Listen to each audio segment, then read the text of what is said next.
अस्सलाम वालेकुम किड्स।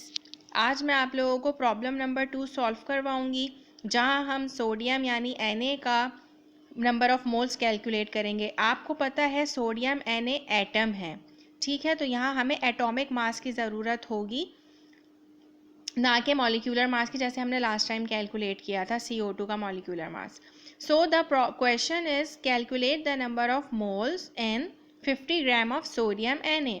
सबसे पहले आपने डेटा मुरतब किया, number of moles of Na आपको फाइंड आउट करने हैं, यानी n। Given mass of Na आपको कितना गिवन है, 50 ग्राम।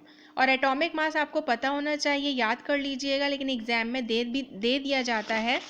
फॉर एग्जाम्पल यहाँ पे आपके पास मोलर गलत लिखा है। यहाँ पे आपके पास जो एटॉमिक मास है वो 23 ग्राम है। ये मोलर मास नहीं है, ये एटॉमिक मास है, ठीक है। एटॉमिक मास यानी कि एटम का मास, वो कितना गिवन है, 23 ग्राम। आपको पता है नंबर ऑफ मोल्स का सॉल्यूशन में आप फॉर्मूला पुट करेंगे। फॉर्मूला आप सबको पता होना चाहिए, mass divided by molar mass या एटॉमिक मास।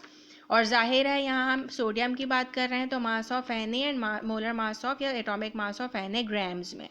तो 50 आपको गिवन मास था, डिवाइडेड बाय 23 एटॉमिक मास, दोनों को कैलकुलेट करेंगे तो number of moles of Na आ जाएगा कितना, 2.173 मोल। ओके स्टूडेंट्स, नेक्स्ट न्यूमेरिकल देख लेते हैं साथ साथ। What is the mass of 10 moles of aluminium Al। अच्छा, अब यहाँ पे थोड़ा सा आपको क्वेश्चन को उल्टा कर दिया गया है। यहाँ पे मास पूछा गया है और मोल्स यानी n आपको गिवन है 10। आपने फॉर्मूला यही वाला पुट करना है, लेकिन थोड़ा सा इसको अरेंज करना है। चूँकि आपको मास फाइंड आउट करना है, तो मास यहाँ आप अकेला रहने देंगे और मोलर मास को इसके साथ ले जाएंगे। तो ये यहाँ डिवाइड कर रहा था, इज इक्वल्स टू के उसके पास जाके क्या करेगा, इज इक्वल्स टू के उस तरफ जाके मल्टीप्लाई करेगा। So number of moles multiply by number of molar mass, ठीक है, या एटॉमिक मास। आई होप आपको फॉर्मूला अरेंज करना आ गया है। मैं एक दफ़ा फिर बता देती हूँ, चूँकि यहाँ पे आपको मास ऑफ सब्सटेंस मालूम करना है, तो ये आपने इसको यहाँ अकेले रहने दिया, यहाँ ले आए या यहाँ लिख दिया, एक ही बात है। इस तरफ लिखेंगे, इस तरफ is equal to number of moles, जो आपके पास डिवाइड हो रहा था वो आप वहाँ जाके क्या करेगा, मल्टीप्लाई करेगा मोलर मास से। तो आपके पास number of moles multiply by molar mass या एटॉमिक मास, सीधा सीधा फॉर्मूला बनता है। अच्छा, अब मास ऑफ सब्सटेंस आपसे पूछा गया है, गिवन मास कितना है, 10 मोल, गिवन नंबर ऑफ मोल्स कितने हैं, 10 मोल। और मोलर मास आपको पता है, यानी एटॉमिक, यहाँ पे मोलर करके थोड़ी कंफ्यूज किया गया है, ये एटॉमिक मास है क्योंकि एल्यूमिनियम क्या होता है, एटम होता है। तो यहाँ मोलर मास नहीं आएगा, एटॉमिक मास आएगा। एटॉमिक मास कितना गिवन है, 27 ग्राम।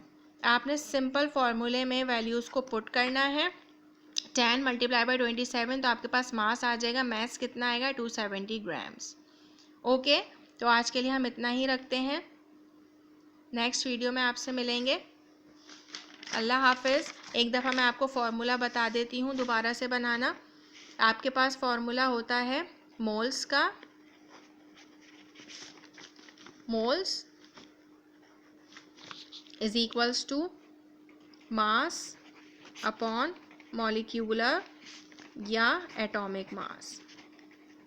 अब जब आपको ये चीज़ फाइंड आउट करनी, मोल्स आपके पास गिवन है, मास आपको फाइंड आउट करना है और मॉलिक्यूलर एटॉमिक मास आप खुद कैलकुलेट करते हैं। तो मास को आपने यहीं रहने दिया और आप यहाँ पे मोल्स को मल्टीप्लाई आपने किसके साथ कर दिया, मॉलिक्यूलर या एटॉमिक मास से, ठीक है। क्योंकि यहाँ डिवाइड कर रहा था, वहाँ जाके क्या करेगा, मल्टीप्लाई करेगा। अब आपने इसको इस तरह से लिख लिया, यानी जो चीज़ फाइंड आउट करनी है वो लेफ़्ट साइड पे ले आए, मोल्स या n मल्टीप्लाई बाय एटॉमिक या मॉलिक्यूलर मास। ये आपका फॉर्मूला बन गया, ठीक है। फिर आपने वैल्यूज़ पुट करके आपको मास यहाँ से फाइंड आउट कर लेना है। ओके, टेक केयर, अल्लाह हाफिज़।